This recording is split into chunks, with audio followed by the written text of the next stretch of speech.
de la mort du Messie, de sa résurrection, de la promesse faite par le prophète Isaïe, entre autres, et Jérémie, je vous donnerai un cœur nouveau et un esprit nouveau. Tout ça, c'est un enchaînement que tu ne peux pas séparer. C'est impossible. On ne peut jamais oublier que lorsque le Saint-Esprit va tomber le jour de Shavuot, c'est parce qu'il y a tout ce qui précède avant. Si ça ne précède pas avant, il n'y a aucun moyen d'avoir le Saint-Esprit. C'est une impossibilité totale. Et il faut que nous, comme je l'ai dit hier, qu'on soit dans les règles et que tout soit bien mis en place. Et lorsque tout est bien mis en place, Dieu te dit maintenant je vais te donner le carburant qui va te permettre de faire fonctionner ce que jusqu'à présent tu as toujours essayé et que tu n'as jamais réussi. Mais c'est grâce à qui nous avons le Saint-Esprit? Grâce au Mashiach. Parce qu'il est mort et ressuscité. Le don du Saint-Esprit, ce n'est qu'un cadeau de Dieu qui était donné par la mort et la résurrection. Et c'est le jour de Shavuot que ces choses se sont produites. Vous comprenez cela? C'est extrêmement important. Maintenant, passons à autre chose. Le don de la Torah, le don du Saint-Esprit le jour de Shavuot, il est très particulier. Parce que vous savez que le Saint-Esprit fonctionne, ou plutôt est représenté de manière différente. La première fois que le Saint-Esprit, que l'Esprit de Dieu apparaît dans la Torah, c'est au premier chapitre du livre de Bereshit, dans la Genèse. Et il est écrit « Veruach Elohim mirachefet apnei hamayim » et le souffle ou l'Esprit de Dieu frémissait à la surface des eaux. Et la première fois que le nom de l'Esprit de Dieu apparaît, c'est dans le livre de Bereshit. Après cela, il va y avoir des différences. On va voir que le Saint-Esprit peut être sous la forme de l'huile. On va faire des onctions d'huile sur les sacrificateurs. Je vous ai écrit ici tout un tableau dont je parlerai dans quelques instants. Sur l'huile, pour vous montrer ce que représente l'onction de l'huile. Et l'onction de l'huile représente le Saint-Esprit. On dit d'ailleurs en Israël, pour ceux qui connaissent un peu ces quelques principes, que tout ce qui est touché par l'huile, donc on va dire qu'il est oint. Mais en hébreu, on va dire qu'il est messianisé, pour le traduire. Toute onction est une onction qui est messianique. Celui qui reçoit l'onction, le sacrificateur, c'est un sacrificateur oint, c'est un sacrificateur messianisé, il est l'image du Mashiach. Et tout ce que l'onction touche, tout ce que l'huile touche, tout ce que l'onction touche, devient ce qu'on appelle en hébreu une meshira. C'est quoi une meshira? Ça veut dire que tout ce qui était touché par l'huile, par le Saint-Esprit, par l'onction, ne peut plus jamais servir à autre chose qu'à Dieu. Ce stylo, ce bic que j'ai acheté dans une grande surface, il n'était rien. Mais lorsque j'ai commencé d'écrire les textes de Torah, lorsque j'en ai écrit des pages, des pages et des pages et des pages et des pages, je dis Seigneur, ce stylo que tu m'as donné, ça vous paraît peut-être extraordinairement exagéré, mais ce ne l'est pas du tout. Ce bic que tu vois ici devant, il est complètement meshira. Il est devenu messianisé. Il n'appartient qu'à Dieu pour être utilisé dans l'œuvre de Dieu. Je ne peux pas écrire un roman policier avec ce stylo. Non, je te dis la vérité, mon frère, je te dis la vérité. Ce stylo ne sert qu'à servir le Seigneur. Il écrit la Torah, il écrit en hébreu, il écrit comme tu veux, mais il ne parle que de Dieu. Ce stylo n'a jamais servi à autre chose. Et quand il n'y aura plus d'encre à l'intérieur qui ne sera plus utile, il sera à la poubelle et personne ne s'en servira pour faire autre chose que servir Dieu. Nous sommes messianisés. Le grand prêtre, on appelle ça le Kohen Gadol, est un Kohen Gadol qui est messianique, totalement messianique, et il reçoit de l'huile d'onction. Et voilà que nous apprenons que dans la chambre haute, quelque chose va se produire qui n'est pas de l'huile. Pourquoi Dieu n'a pas mis de l'huile? Ah, voilà une question. Pourquoi Dieu n'a pas dit, tiens, je vais t'envoyer, je ne sais pas, quelqu'un particulier pour vous oindre d'huile, tous. Ah bon? Le jour de Shavuot, il n'y a pas d'huile. Il y a un souffle impétueux. C'est le souffle du commencement de l'univers. Ah! Et qu'est-ce que ça veut dire, cette histoire?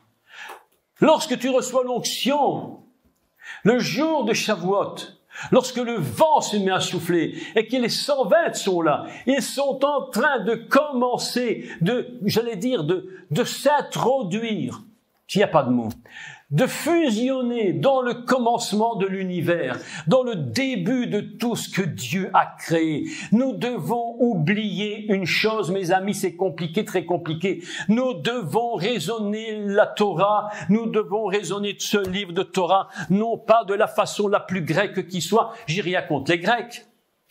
J'ai rien contre les Grecs. C'est pas parce que tu es grec que tu es pécheur. Un jour, j'ai entendu un serviteur de Dieu qui m'a fait lever les cheveux sur la tête. Il a dit à ces gens, vous êtes un peu trop grec. Comme si être grec, c'était un péché. Tu vas en vacances en Grèce, t'es pas chez les pêcheurs, hein, t'es chez les Grecs. Mais oui. Pourquoi? Je vais vous dire une vérité. Parce que le système grec n'est pas un péché. Il faut arrêter de dire n'importe quoi. N'importe quoi. Les gens racontent des trucs, ils ne comprennent même pas ce qu'ils disent. L'apôtre Paul dit, ils enseignent ce qu'ils ne comprennent pas. Et c'est pas un péché d'être grec. Mais seulement, c'est le raisonnement qui ne fonctionne pas comme ce livre de Torah. Ce livre de Torah, c'est pas un livre qui se raisonne. Qu'est-ce que c'est la pensée grecque? C'est la chronologie. Tu avances dans la chronologie. Mais ce livre ici, mes amis, ce livre-ci, que tu vois dans ma main, cette Torah-là, ça c'est une Torah incroyable. C'est hors du temps.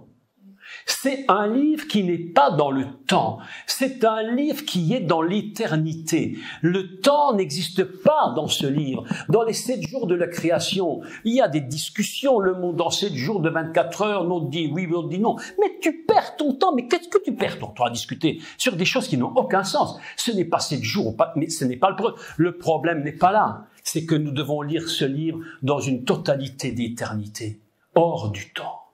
Hors du temps. Et voilà que le jour de Shavuot, pourquoi Dieu ne prend pas de l'huile spécifiquement? Il va choisir de souffle, le souffle du commencement de l'univers. Et il va souffler sur les 120. Et vous recevrez une puissance, Kohar, une puissance. Et le Saint-Esprit viendra. Ils sont dans la chambre haute des 120.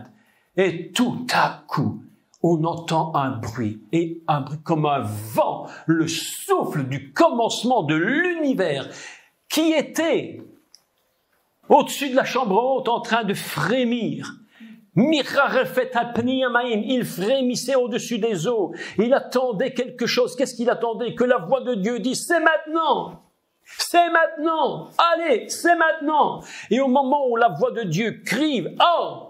La voix de Dieu se met à pousser un cri, on dit « Vaïkra Elohim ». Vaïkra, c'est « il a dit » ou « il a crié ». Moi, je préfère, mon bien-aimé, « il a crié ». Parce que quand Dieu crie, tu peux même pas t'imaginer comment ça fait. La première parole du monde qu'il a dit, quand il a dit « lumière soit », tu crois que cette parole s'est arrêtée après qu'il a dit « lumière soit », mais tu rêves.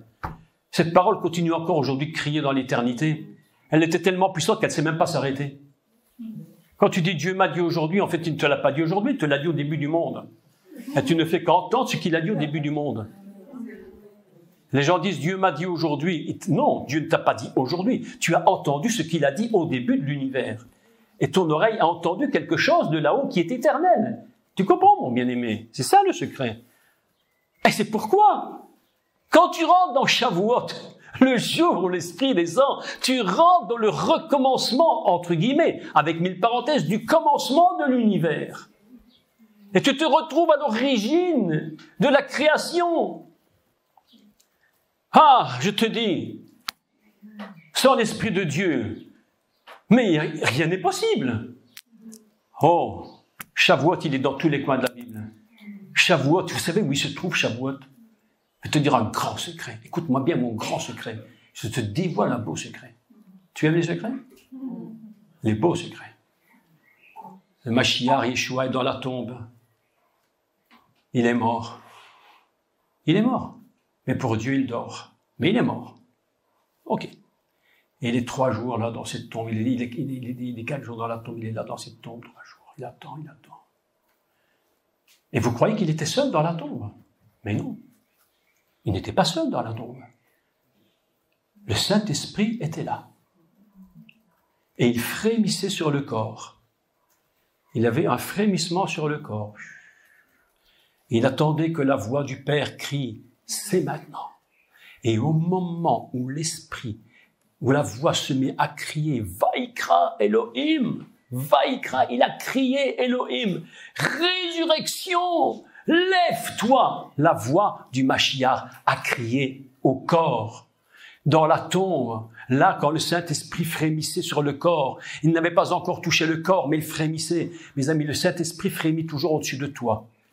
Mais quand la voix de Dieu crie « Vaikra Elohim », le cri est tellement incroyable que le corps ne peut même plus, non, impossible de résister. Écoutez bien le secret. Et l'Esprit rentre en lui, le souffle de Dieu le fait lever et il ressuscite. Extraordinaire. Ça s'appelle comment ça? Shavuot. Tu sais pourquoi? Je te dirai un secret encore. Tu sais pourquoi Dieu n'aime pas... Bon, je ne vais pas dire ça parce que ça va être mal compris. Il faut faire attention qu'on dit les mots, hein, parce qu'après on est mal compris, on dit que je dis des bêtises. Tu sais, non, je vais le dire autrement. Tu sais pourquoi Dieu ne fait pas confiance aux vivants? Dieu ne fait confiance qu'aux morts. Parce que quand tu es mort, tu ne peux plus rien faire. Il n'y a plus qu'une chose qui peut faire quelque chose pour toi, c'est la voix de Dieu. Vaikra Elohim. Comment tu t'appelles, ma sœur? Moi, Béatrice. Comment? Béatrice. Béatrice. Oh, ma chère sœur. J'espère que tu es bien morte. Parce que le Seigneur frémit sur ta tête. Il attend. Quand tu es mort, tu n'as plus aucune réaction. Et Dieu dit, mais si tu n'as plus aucune réaction, ce n'est plus que moi qui peux faire quelque chose. C'est pourquoi Dieu ne fait jamais confiance aux vivants. Il ne fait confiance qu'aux morts. J'espère que je suis mort. Tu me vois vivant, mais en fait, j'espère que je suis bien mort. C'est comme ce petit garçon qui disait à sa maman, « Oh, tu sais, maman, j'ai vu le monsieur, là, il était très, très mort. » Ah bon? Il était très, très mort. Il y a des chrétiens qui ne sont pas très, très morts. Il y a des chrétiens qui sont un petit peu morts, d'autres un petit peu plus, d'autres un petit peu moins, mais pas très, très morts. Mais le Mashiach, mes amis, pourquoi? Écoutez-moi bien, pourquoi Dieu attend-il que nous soyons morts? Pour produire la résurrection. Comment ça s'appelle ça? Tu sais comment ça s'appelle, mon bien-aimé? Ça s'appelle Shavuot. Le jour où l'Esprit prend possession de toi, afin que tu n'aies plus à mettre en pratique par la force de la chair, puisque tu es mort. Et ce n'est plus que par la force du Saint-Esprit, parce que là, tu es vivant. Shavuot, c'est quoi? C'est la mort à la loi, pas que la loi ait disparu. C'est la mort de toi, pas de la loi. Parce que là, il faut qu'on ne dise pas n'importe quoi. C'est pas la mort de la loi. La loi ne peut jamais disparaître, puisque c'est Dieu. Sinon, Dieu disparaîtrait. La loi ne disparaît pas, mais toi, tu meurs à la loi pour revivre pour la loi par le Saint-Esprit. Et c'est pas la même chose. Est-ce que tu me comprends quand je te dis ces choses? Bon, je vais redire parce que je crois que tu n'as pas bien compris. C'est très important que tu comprennes ce que je te dis. Il faut que la loi ne peut pas mourir. Parce que si, écoutez-moi, écoutez mes raisonnements, ils sont très, très, très puissants. La loi ne peut pas disparaître. Tu sais pourquoi la loi ne peut pas disparaître, mon frère? D'abord parce que c'est Dieu. Mais pour encore une autre raison. Parce que, écoute-moi bien, si la loi disparaîtrait, tu n'aurais plus besoin de grâce. Parce que c'est à cause de la loi que tu as besoin de la grâce. Est-ce que tu me comprends? S'il n'y a plus de loi, tu n'as pas besoin de grâce. S'il n'y a pas besoin de grâce, ben, il n'y a plus de loi. Puisque de toute façon, tout le monde peut faire ce qu'il veut. C'était le sacré problème dont tu nous as parlé hier. Je crois que c'est toi qui nous as parlé, je ne sais plus. Quand tu as parlé qu'il y avait, tout le monde faisait ce qu'il voulait en Israël avec l'histoire de... Non, c'est notre frère, hein, c'est toi, oui, c'est toi. Tout le monde faisait ce qu'il voulait parce qu'il n'y avait plus de roi, il n'y avait plus de... Et chacun faisait selon sa tête. Mais non, mais non. La loi juive, la Torah ne disparaîtra jamais. Jamais. Jamais. Impossible. Si elle disparaît, alors il n'y a plus de grâce possible. Il y a le mystère de Dieu.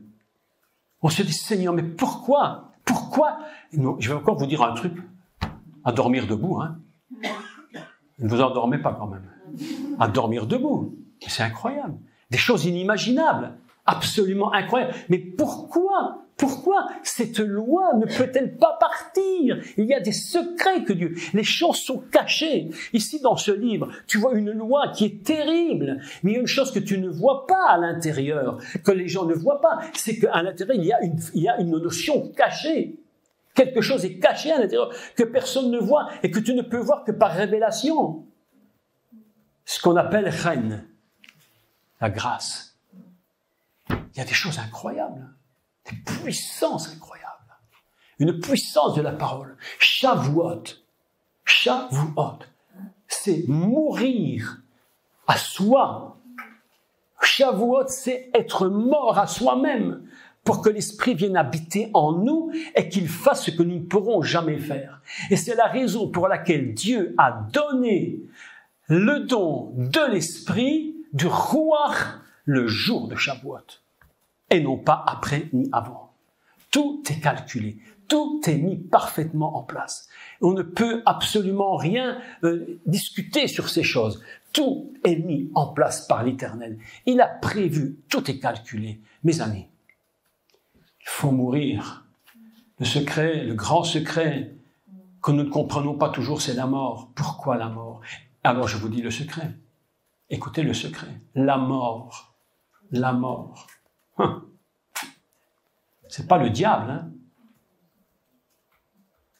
Non. C'est pas le diable qui a dit je crée la mort, non. C'est Dieu qui a dit à Adam, tu mourras. Même la mort.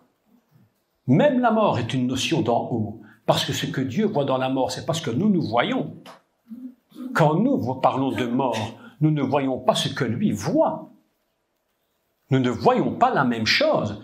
Je vais te dire un des grands secrets, qui est encore un des secrets de Shavuot, mais qui est complètement voilé dans la Torah. Quand Adam a péché, écoutez, parce que cet enseignement est très important. Quand Adam a péché, on va dire Adam et Ève, hein, l'expression est complètement erronée, mais bon, disons Ish et Isha, d'accord? On va mieux se comprendre, parce qu'on ne peut pas dire Adam et Ève, si je dis Ève, ça fausse la doctrine. Ça, pas une doctrine, mais ça fausse l'enseignement. Ce n'est pas Ève qui a péché, on va dire Isha et Isha. Isha va pécher, et Dieu va Dieu va parler, il va dire, si tu manges de cet arbre, tu mourras. La question est la suivante. Qu'est-ce que Adam a pu comprendre? Qu'est-ce qu'il a pu comprendre sur la mort? Il n'a jamais vu un humain mourir. Qu'est-ce qu'il pouvait comprendre? Néanmoins, Dieu donne une sentence. Si tu manges, tu meurs.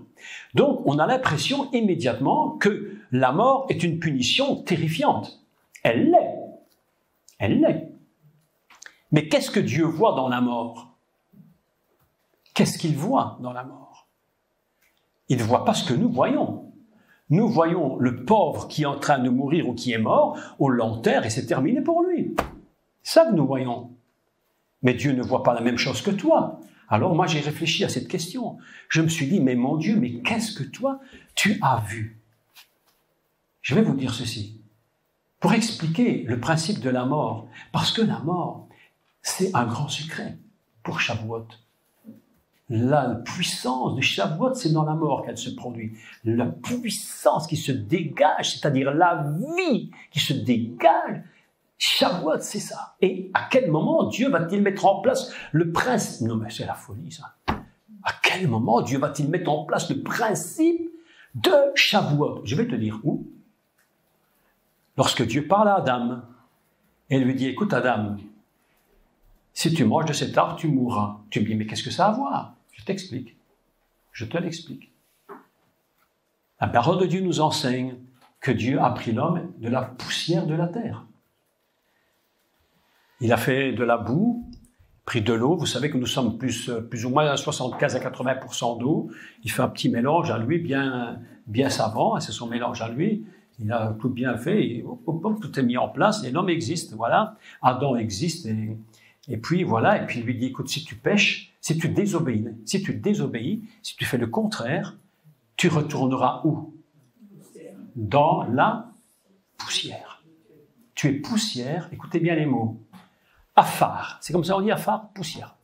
Tu es Afar, tu retourneras dans Afar, dans la poussière.